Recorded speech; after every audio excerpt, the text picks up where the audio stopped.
So we're very lean. And I think that's important. But to do that, time is the number one thing. So I had a 1-year-old and a newborn when we opened. We were up till midnight. We opened in the other practice at the same time. It's time. It's if you have someone out sick, if you have someone on vacation, we have to step up and go, okay, I'm sitting up till 10 o'clock at night putting orders in because I want them out the next day. They always say blood, sweat, and tears, and that's exactly right.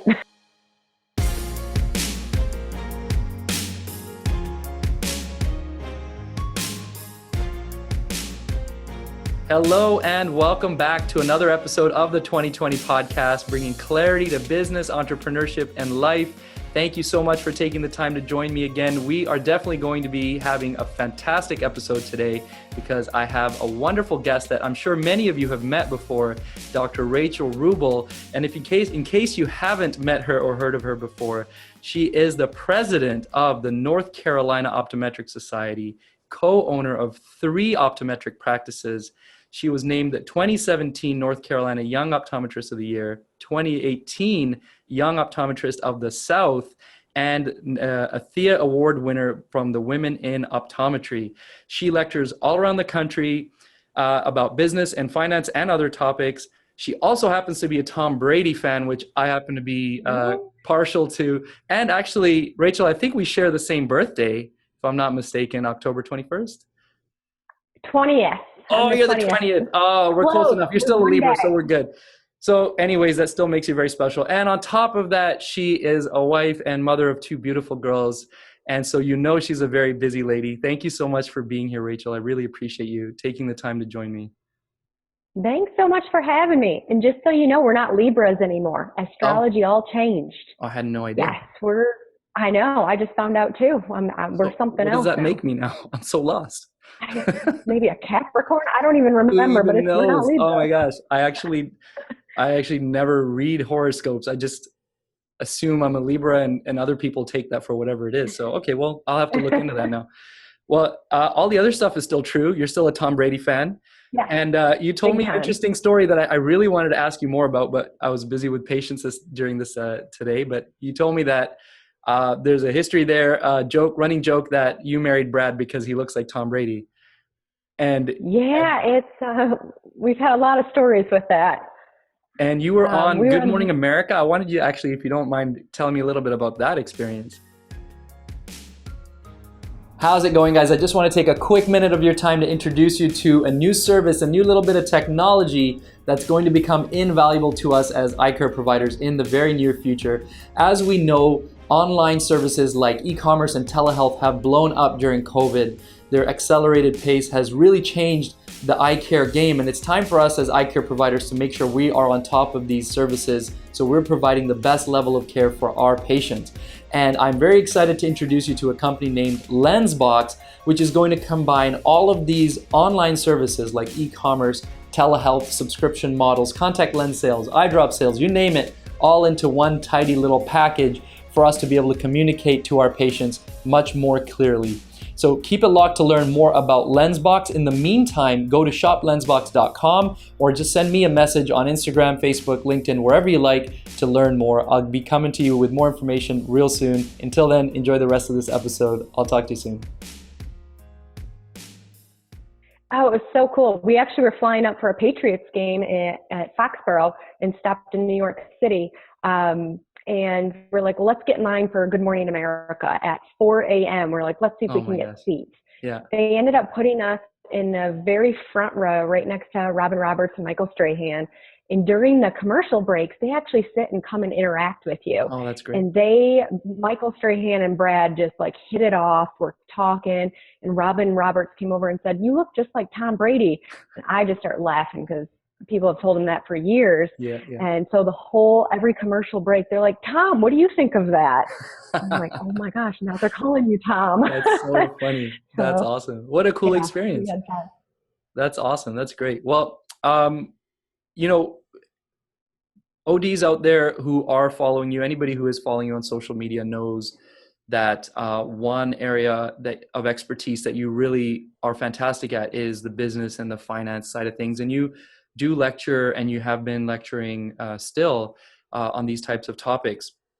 So I wanted to start by kind of going into that kind of head first here. Basically, a lot of new grads have a lot of questions about how to deal with their finances, how to work off their student debt.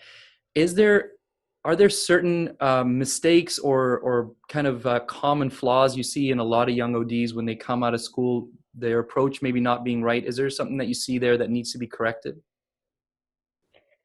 Well, maybe not so much mistakes, but just things we don't know. I was green as could be coming out of school, and looking back, some of the things that I'd recommend now is have someone review their contracts. You get this contract and you focus on that salary number. And yes, you want it to be a nice salary, but focus on everything else. I see a lot of doctors I talk to not focus on the non-compete, and that's really burned a lot of doctors, or not focus on the benefit package. And the benefits can really add up if you really take into account everything you can add into a contract.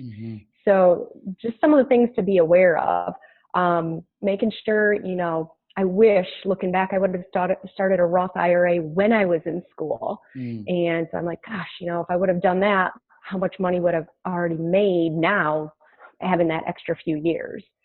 So just some things I would have done. Brad and I had a ton of student debt, and he bought my engagement ring with our student loans.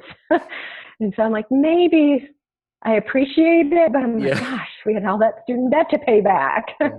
So just being mindful of where all your student loan money is going to is really important. Don't go out and buy that yellow Ferrari right out of the gate. We know someone that did that. Oh my gosh, really? I was going to say, do you have enough of a loan that could afford a Ferrari? That's incredible.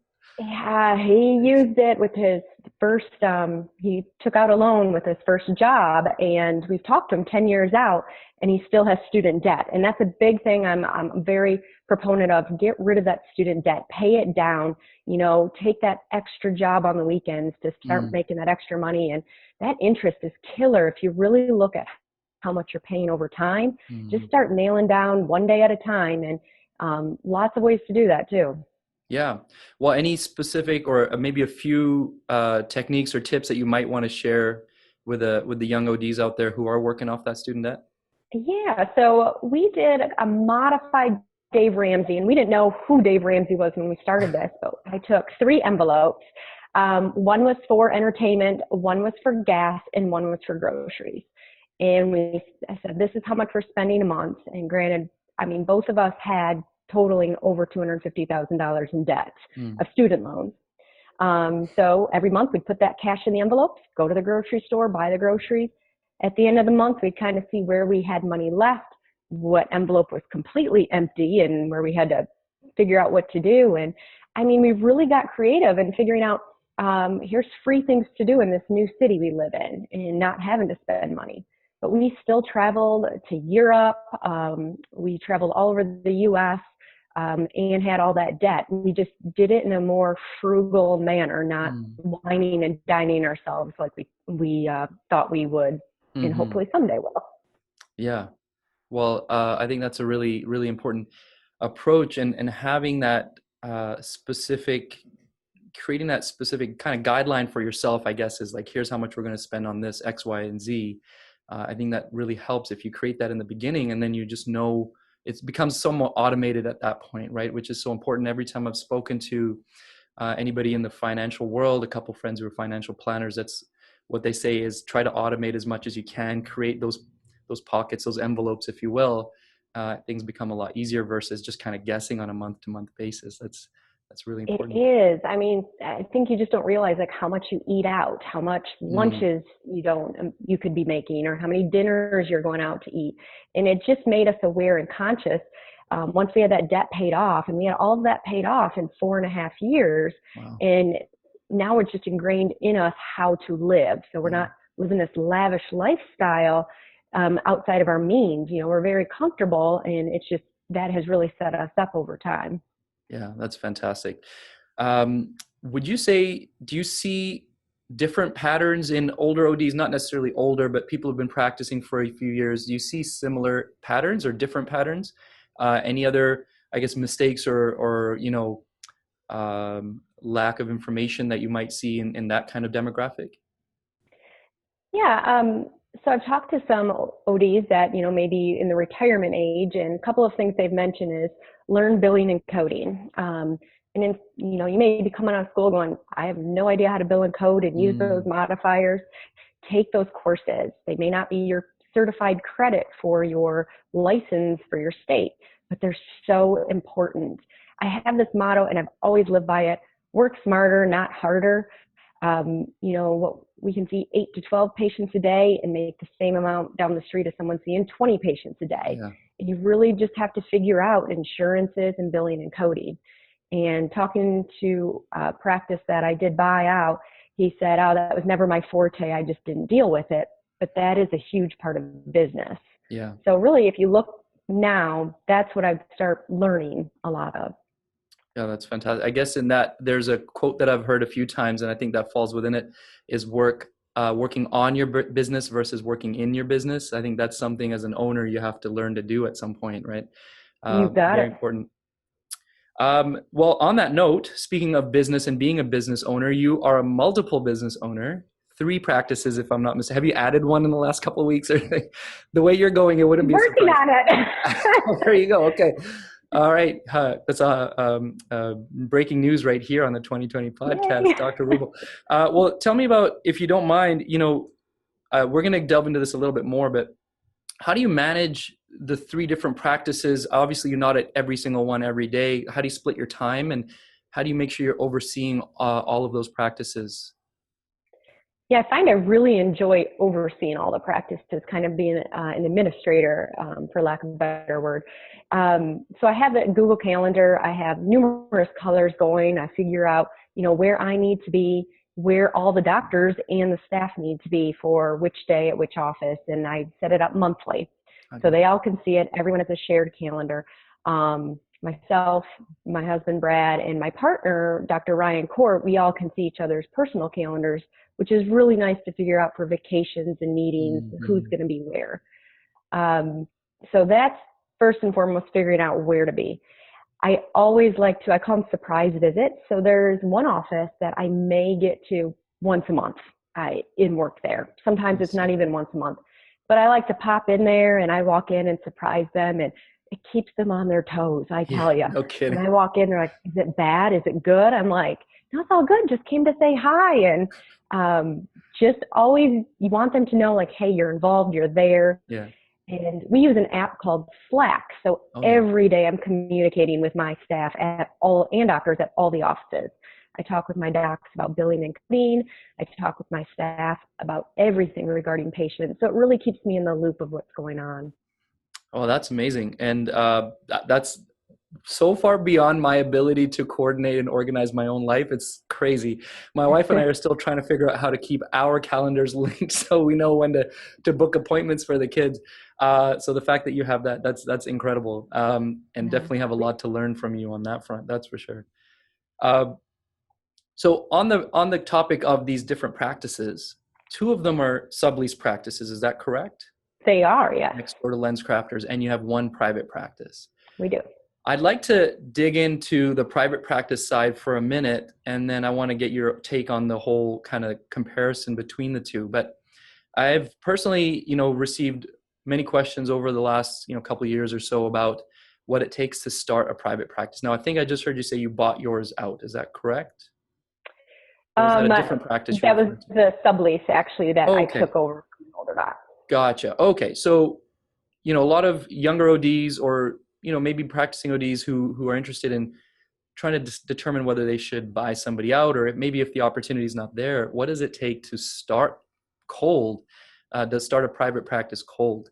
And from the perspective of how much does it cost, kind of a roundabout number, or how much advertising do you need to do, or how much time does it take?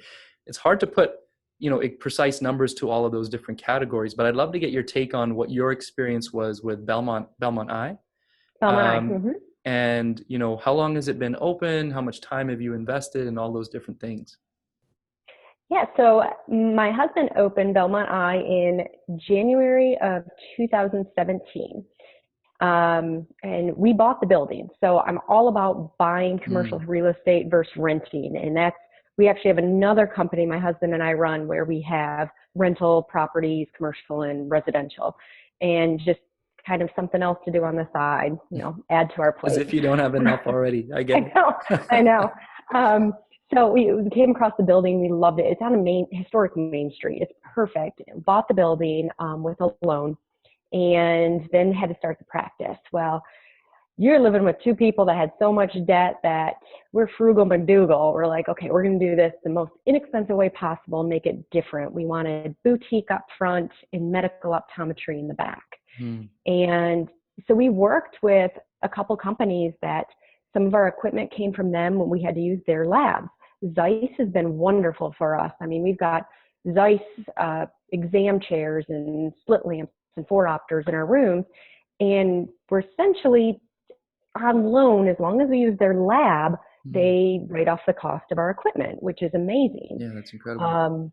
We didn't want to go guns a-blazing and go, we've got to buy every single piece of equipment. So we said, what's the most important?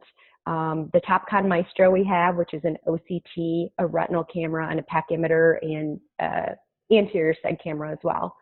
So I had all in one, and that's great for a cold start. You get all in one. You don't have to have lots of pieces of equipment there. We got the eye care, AR, the NIDAC autorefractor, keratometer topographer, and an old Humphrey Field I found on Facebook Marketplace. That's awesome. That's So fantastic. I'm like, wow, we need a field. So we found that. And then frames, we didn't want to go crazy. I've heard of doctors that go and buy 1,000 frames for their practice, and then you're sitting on them. Mm-hmm. So we started very minimum, few frame lines, and over the years have built. The biggest thing, it wasn't so much the financial. So we had a loan for the building, a loan for the practice. Both of those are completely paid off, and we started January of 17. Wow, that's fantastic. But it's just working diligently and really keeping the cost of goods low, staffing, all of that can really drive up. We didn't go and hire 5, 10 staff. We knew we were going to have one full-time doc, so we hired one staff person. Now we have, this is crazy, we have 2 full-time doctors, and right now we're running with 2 staff. Wow. And that's it. Wow. It's we have an associate doctor working full time, and she is amazing, even helping out in the optical, because she wants to learn that side of it and learn the business side of it. And we're very lean, and I think that's important. But to do that, time is the number one thing. So I had a 1-year-old and a newborn when we opened. Wow. We were up till midnight working on the books. We opened in the other practice at the same time. Mm-hmm.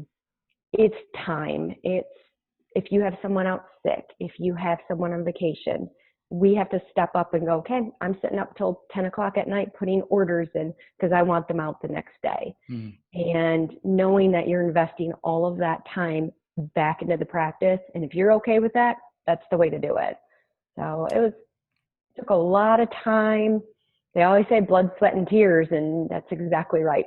Yeah, no kidding. That's one thing I think a lot of people overlook is, you look at the financial burden, or, how much, it's going to cost up front and how much you're going to make, or, you don't get a salary for a certain period of time or whatever it might be, but you have to be willing to be there and stay up until whatever hours it might be. Yeah, and that commitment, that sacrifice is tough, especially with two little babies. Yeah, little. Our daughter actually was born. Our first daughter was born the week we opened the clinic.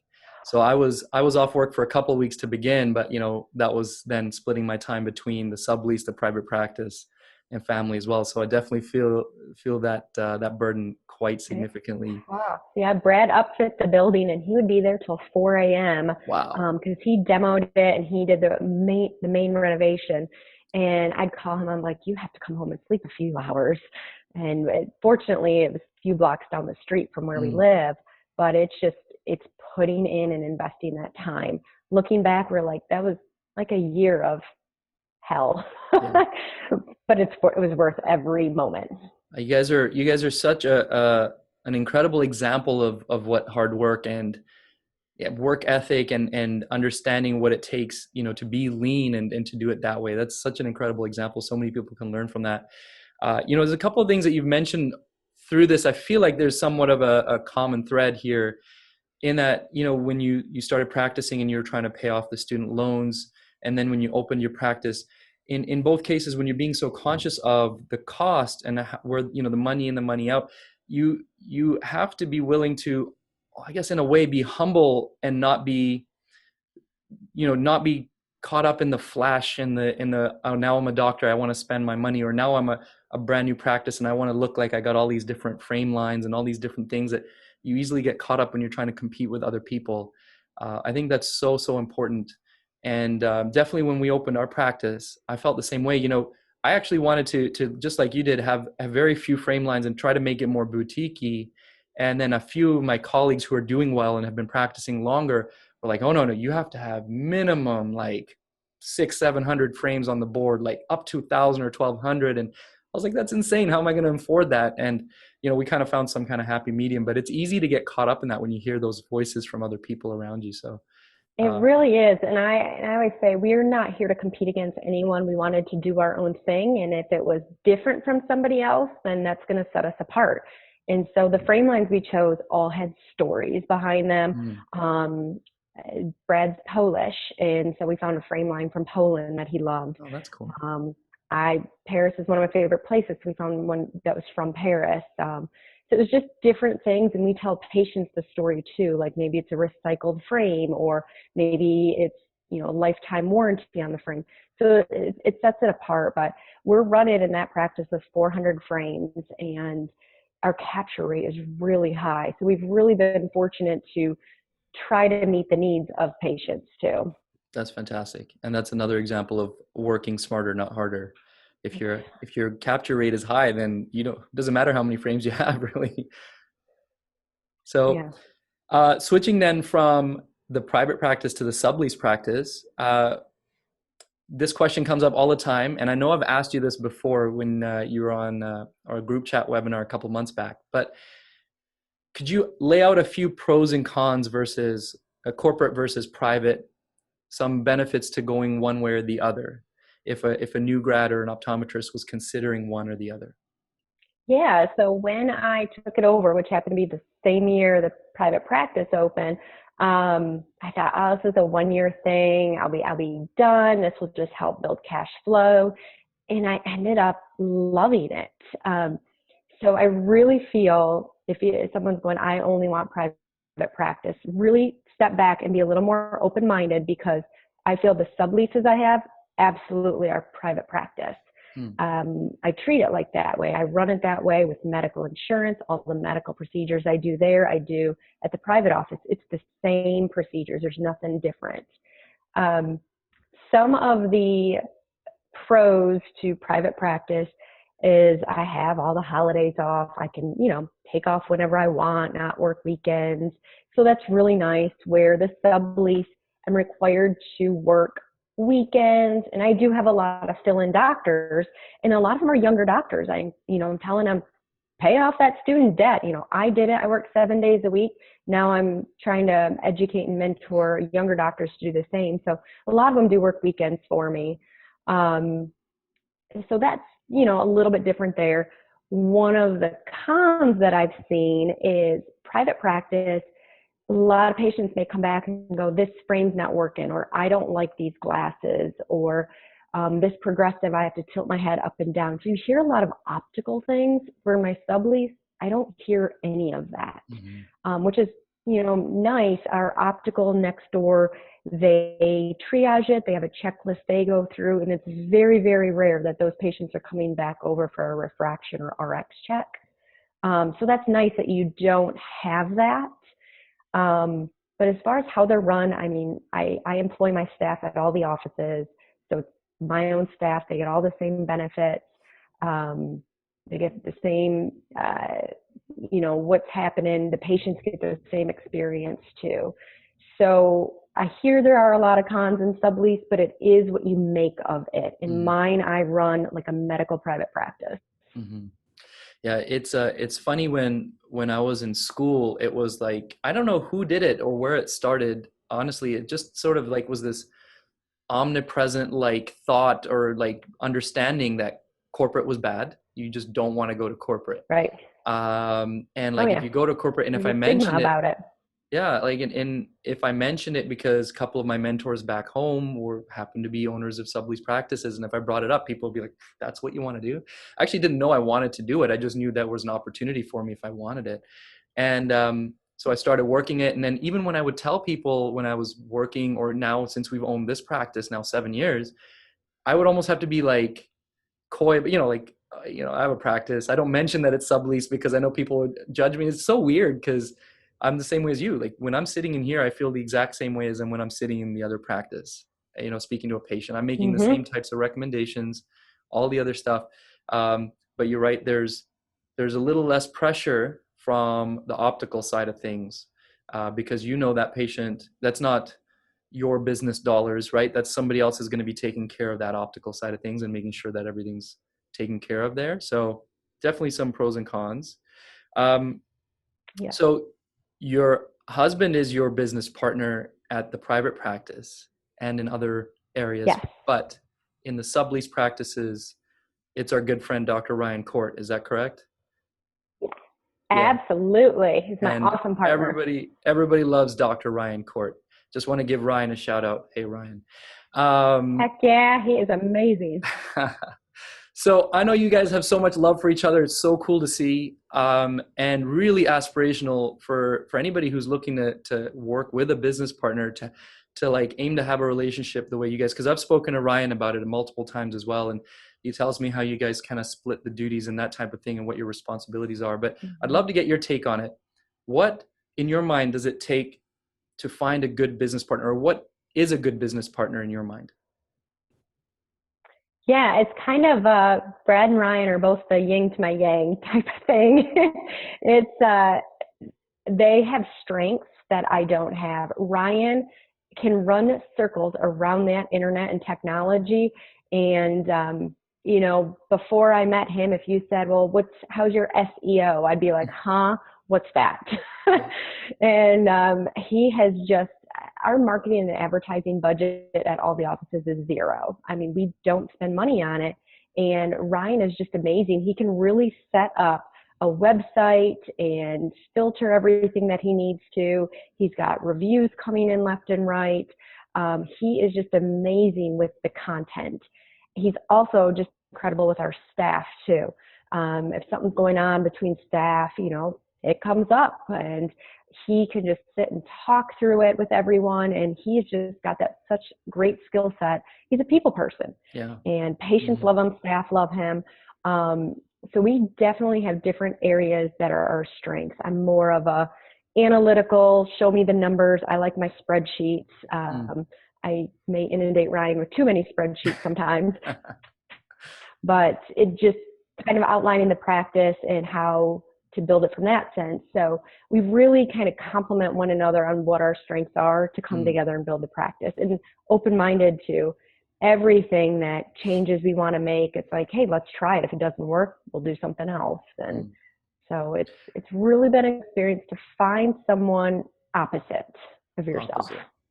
Do you find now, let me ask a question. I'll give you my take after, I guess. But do you find because you're opposite that there are conflicts at times? I mean, that can be resolved, yes, but do you find that there are any conflicts that do come up? Fortunately, I'm sitting here knocking on my desk here. Ryan and I have been partners for 4 years now, and we have not had any conflicts. That's fantastic. And I know that sounds crazy because I've been partners in other practices before, and it does come up. Things Yeah. do come up. And I found it was more when I'm very similar to someone, and I know, like, I have this Google Calendar that I control. I can see where everything goes. And I think Ryan just understands that about me. And I just think we just understand how each other work and tick. And we try not to let any conflicts arise. And I can't think of one in 4 years. That's fantastic. Well, good for you guys. That definitely, I'll give you my experience that it does come up. I find that it's often it's a lot like other close relationships that you might have with people, and a lot of times as long as you're open to getting it out there, putting it out there and talking about it, then you get past those conflicts. And usually, like in most relationships, when you talk through it, it makes you a little bit stronger anyway. So there's benefits to having the conflicts in some ways. I'm sure it's probably better if you just don't have them at all, but if you're able to work I through them, mean, it it's does like make a you stronger. marriage, though, Yeah, essentially. 100%. Yeah, I Yeah, mean, you're married to your partner. You yeah, guys, you succeed together, you're going to fail. I mean, you got to work together to get through it. yeah, absolutely. Mhm. So other than finding somebody who's sort of opposite, would there be anything else that you're trying to look for, like just basic qualities like competency or like trustworthiness, anything else that you might think of that you just want to make sure that are core competencies in a person? Yeah, I think you want to set your goals. What are the goals for the practices? And Ryan and I did that with our first practice. We were like, what are we looking to achieve? We both have an understanding of how business works. We were both in big private practices, um, in working with patients, and ultimately we want to make sure patients are taken care of. So you want someone that has that compassion, that you have similar goals you want to achieve. And if you're going, nope, in 5 years, I want to have 5 practices. And if the other person's going, I just want to build this one, you really want to make sure as you continue to grow, you're growing on the same path, Hmm. because that's when you could really kind of hit that fork in the road and where it could split. Yeah, absolutely.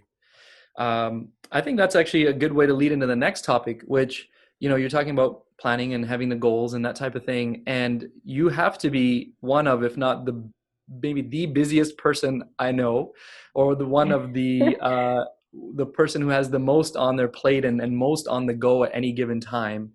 It's really remarkable to watch. I don't know how you do it, but I'm going to ask you now. Are there things that you can share with us that help you stay? I mean, you've already talked about your Google Calendar, but other ways that you stay productive as far as setting goals. How do you approach each day? Do you set certain tasks for each day, each week, each month? And how could somebody else kind of learn from that to make their life a little bit more efficient and productive? Yeah, no, that's a great question. So every Sunday's a big day for me. In the evening, I look at my calendar and I go, okay, what do I have this week? And usually it's multiple meetings or conference calls or Zoom webinars in the evenings. And I work 4 full days in clinic during the week. So, and then I have an admin day. So Sunday's a big day where I look and I have to see everything I have going on and prepare all my notes, making sure I carry a notebook with me at all times, going, okay, here's what I have, here's what I need to prepare. And I set blocks of time. And I'll tell my husband, hey, look, I've got a lecture this week. I need to work on the lecture. I need 3, 4 hours. I try to do it after the kids go to bed, but sometimes it starts beforehand. And Mm. just making sure he's on the same page. He knows where I'm going to be at and what I need to do. So that's the first thing, is kind of that weekly, here's what's happening. For the businesses, I'm on a monthly game with that. I'm checking monthly all of my reports, looking at, bonuses, doctors, staff, capture rates, optical rates, all the rates on a monthly basis. And so I set the last day of the month, or usually the first or second, right around there, I set my admin day, and I spend a lot of time working on those reports. Um, for quarterlies are big. So every quarter I have a day and I go through, because I pay all my own taxes for all the businesses. I Oh, do all of my wow. own accounting, all of my own payroll as well. So every Monday morning I do payroll, and I'm getting pretty quick at it. Ah, After a while, it just kind of plug and chug. right. So quarterlies, getting all those taxes out, and just setting up in my Google Calendar. I have alerts that come up, and it's just like, okay, here's what's on the task list. And I just got to check it off. I'm one, if it's on the list, I'm that type A, got to put that check mark next to Yeah, it. that's awesome. Yeah. So there's, I I'm not so much of a type A, as you might have already been able to tell. Not so much of a type A person, but I am that way. If I make a list, I have to check things off. I think that's one of the reasons that people encourage you to make a list, is that you just mm-hmm. have this compulsion to check stuff off of it. So I Oh do that every day when I yeah. come to work. I'll just scribble it on just a scrap piece of paper, but it's there and I know it has to Yep. get done. So that's Absolutely. awesome. It's important. That's fantastic. So you set time aside to go over these things at different time periods, weekly, monthly, quarterly. You got it. And if somebody like me is, it's one of those things. I say, I have a friend who has an issue, but really I'm asking for myself. If somebody like me, who is terrible at, setting goals and really setting aside time, what would be like a good first kind of baby step? What do you suggest I do to get myself into a place where I'm more organized in that sense? Want to find something that you could write things down or put, if you have a Google Calendar or a Tickler or a paper calendar, write it down. So that way, hey, you've written it down at step one, you're aware of it.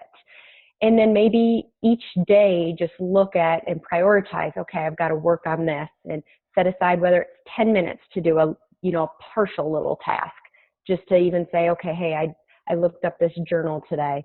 I didn't read it, but hey, I printed it out or I bookmarked it, so it's there. So you can just start filtering things where they need to go. And it doesn't happen overnight. And there's sometimes I'm like, man, it's never ending. It's a constant cycle of things to do. Is there an end in sight? And honestly, I do check out for 1 week out of the year, no cell phone service. I go somewhere where I can't be found. And I'm like, no one can reach me, just to like decompress and know that, hey, yeah, hold on. We don't have to be running on cruise control all the time. We can just set things down, and prioritize is probably the most important thing. Prioritize. And actually, thank you for doing that. You kind of answered the next question I was going to ask you, which was, I've found when I do get on a roll or start to do things like that, where, like you said, it feels never ending. It's like, oh my gosh, it's just one thing piling up on the next. And, you think you've taken care of a bunch of stuff, but that pile still looks the same size. It gets a little stressful. How do you manage those times? And you've mentioned that you do completely check out for a week, a year, but how about those in between periods? Do you do anything to kind of just make sure you're not stressing out? Yeah, I do. So I really try to find a week, like weekends. Sometimes they can get busy, but really to put the phone away from work. Yeah, because that's the big thing. We always have it in our hand, right?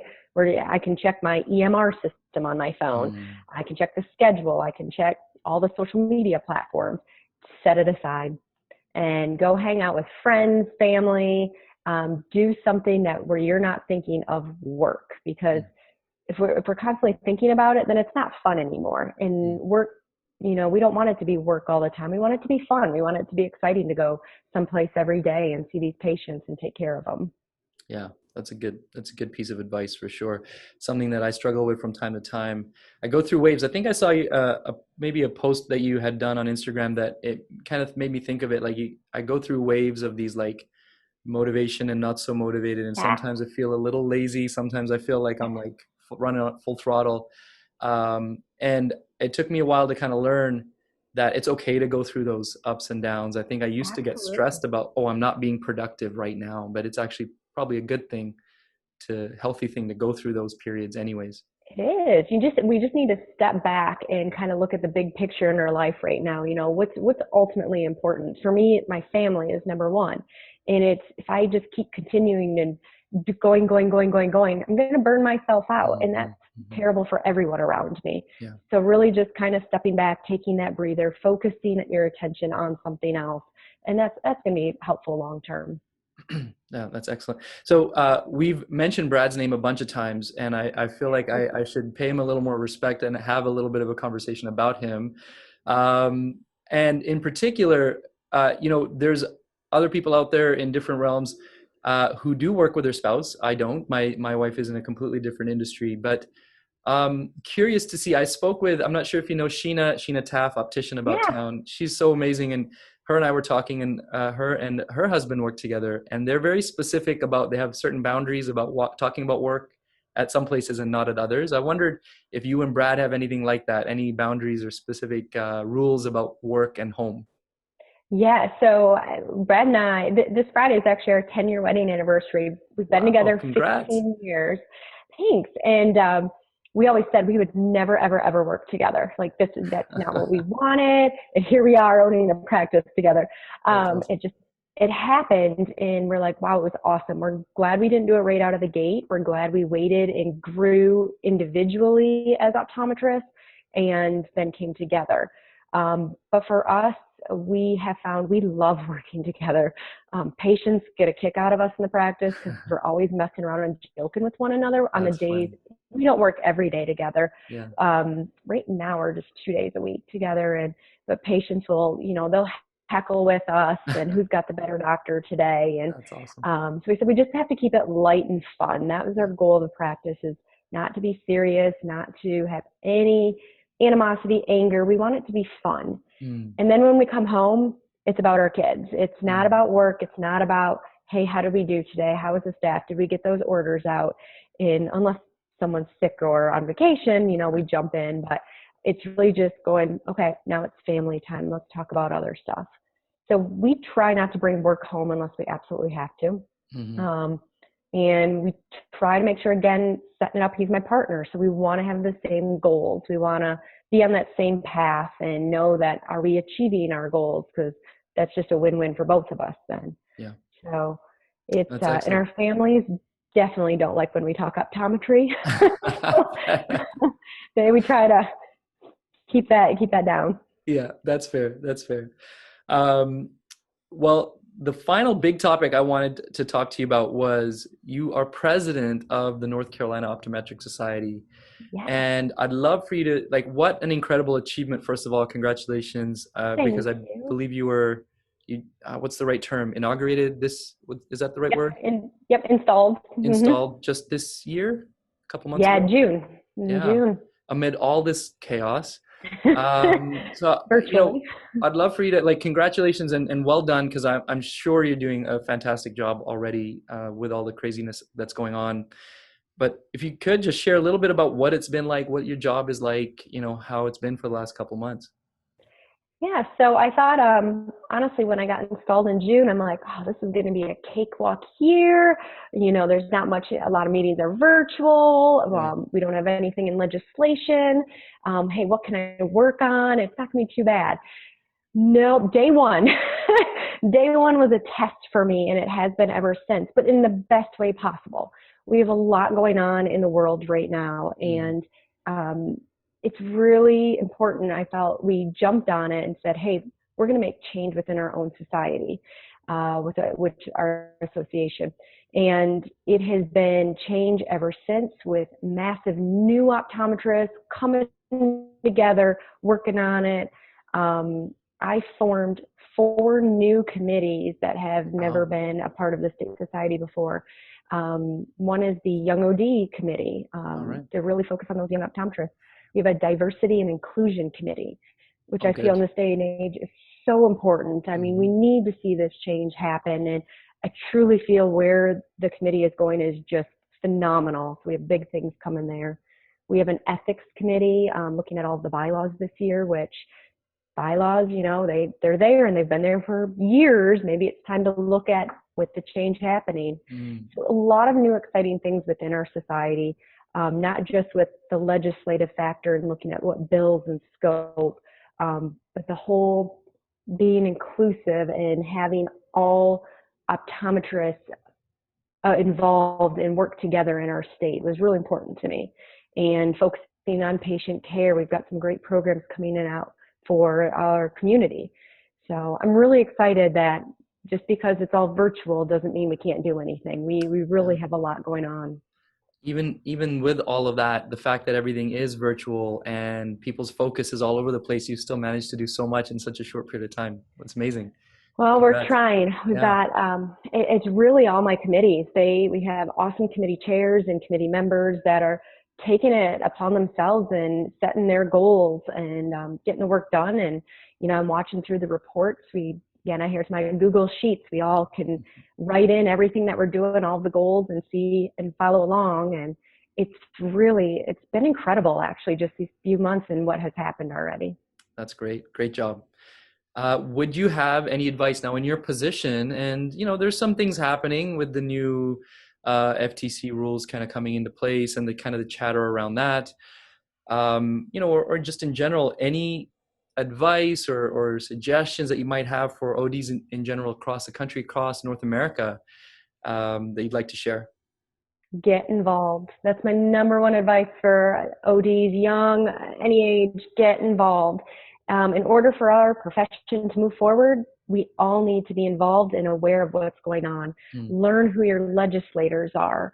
And if you know them, meet with them, talk with them. If you don't know them, find someone that does in your area and have them mentor you. And because that's how change is going to be made, is going to the legislature and talking with them and getting bills there to where we can change how we practice. Because students, they're learning a heck of a lot more these days in school than I learned 10 years ago. And there's many states that can't even practice what they're taught. Mm-hmm. So in order to make change, we need to have everyone get involved and work together. Donate to your PAC, your political action campaign, through the AOA, through your state. Reach out to your state associations and state societies. See how they need help. See what might interest you and what you can do for your profession. I think that's fantastic advice, and I would echo that, definitely echo that. We here in BC, unfortunately, we've been through some pretty significant changes in the past decade, and a lot of it came down to not being able to pull in the same direction. So highly encourage everyone to follow Rachel's advice there. So Rachel, you might know this already, but I finish every interview with 2 questions. You've actually answered one of them during the webinar in the past, but I'm going to ask you anyways, because there's probably different people listening to this one. So the first question is, if we could jump in a time machine and go back to some point in your life where maybe it was a difficult time, you could have been a child or an adult, you could share that specific moment if you'd like, but more importantly, I'd love for you to share any advice that you might want to give yourself at some point in the past. Yeah, right away, this is high school for me. High school, I didn't have a path. I didn't know what I was going to do. I played golf. That was all I could do. Was I just wanted to golf the rest of my life, and knew I was going to college to play golf. Looking back, I wish I would have had the confidence to reach out to people and job shadow, going to different places, figuring out, hey, I could have done this with my life. I love what I do, but it's because my golf coach actually pushed me in this direction. I wonder what other potential I may have left behind because I didn't have the confidence to go out and find other things. I think I just hid in the shadows and wanted to be that quiet one, not get in any trouble, not make any waves. And it's have a voice, speak out, be loud. You know, high school's only 4 years. You'll move on, go on to the next thing, but get creative and be yourself. Yeah, that's incredible advice. And I can't believe that was you in high school. Lots changed since then, huh? Definitely not the type to sit in the corner and be quiet anymore. And the world is better for it. That's not me. That's fantastic. That's excellent advice. Thank you for sharing that. And actually, if I can just add my own, I think that's so amazing. When students do reach out to me, I think it's incredible. And I always commend them on taking the initiative for doing that. Even if I don't have something to offer them myself, I am willing to go out of my way to help them because I know that it took a lot of courage for them to reach out to me. So I always encourage students and other people to do that, and don't be afraid. Nobody's gonna say anything mean to you. If anything, you never know what kind of magical opportunity might come your way. So it's definitely worth the effort. I agree. I am so impressed with the students that reach out to me and the questions they're asking me. Is they're like freshmen in college asking me about optometry or in optometry school, and hey, what should I be doing now? I'm like, oh my goodness, if only I had done those things back then. So exactly. Major kudos to those that are already asking questions. Absolutely. So the final question is the one that you have heard before, and you have achieved so much already and you're so young. How much of everything that you have achieved would you say is due to luck, and how much is due to hard work? I would have to say the majority is hard work. I have busted my tail working long hours.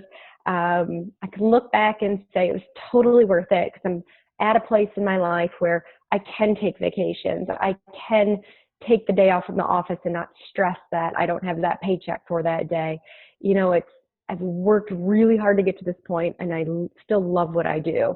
And, you know, yes, there's luck, but hard work for me, it paid off. That's fair. It does seem to be paying off. And obviously from the stories you've told me, I think that's pretty evident how hard you and Brad have worked. So it's nice to see that everything is working well for you guys. I'm knocking on wood over here for you too. Where can people find you? If anybody wants to follow you, reach out to you, where would they go? Yeah, so my biggest thing I use is Instagram, and my platform was kind of focusing on, hey, I'm a mom, I'm a business owner, I'm this boss lady that can do it all and multitask and figure it out. And so I like to share that because you can do it too. And it's my way of you seeing my life and how it unfolds on a daily basis. And it's not always pretty, but hey, we're living it. So on Instagram, I'm at Dr. I Got This. My websites for my offices are belmonteye.net and northlakeeye.com. Also ways of getting in touch with me through email there. Awesome. Fantastic. Any last words of wisdom or fun thoughts you'd like to share before we end? Keep pushing. Don't ever stop. Don't let anyone take you down. Don't let anyone tell you you can't do something. Just keep pushing, keep following your path, create your own destiny. Fantastic. Thank you very much. Amazing words of wisdom. Thank you, everybody who tuned in to watch and to learn from Rachael. I'm sure you took a lot away from this. I know I did. I was like mentally scribbling notes and I had my phone in front of me. I'm going to open up my new Google Calendar starting tomorrow. But if you took anything away from this that was of value, please do share it. Take a screenshot, tag us, put it up on your Instagram story, tag myself, tag Dr. I Got This. And if you're watching on YouTube, make sure you like and subscribe and leave a comment. Thank you so much, everybody, for joining me. Thank you so much, Rachael, for all the amazing words of wisdom. Thank you so much for having me. And I got to say, kudos to you. You have done a phenomenal job up there.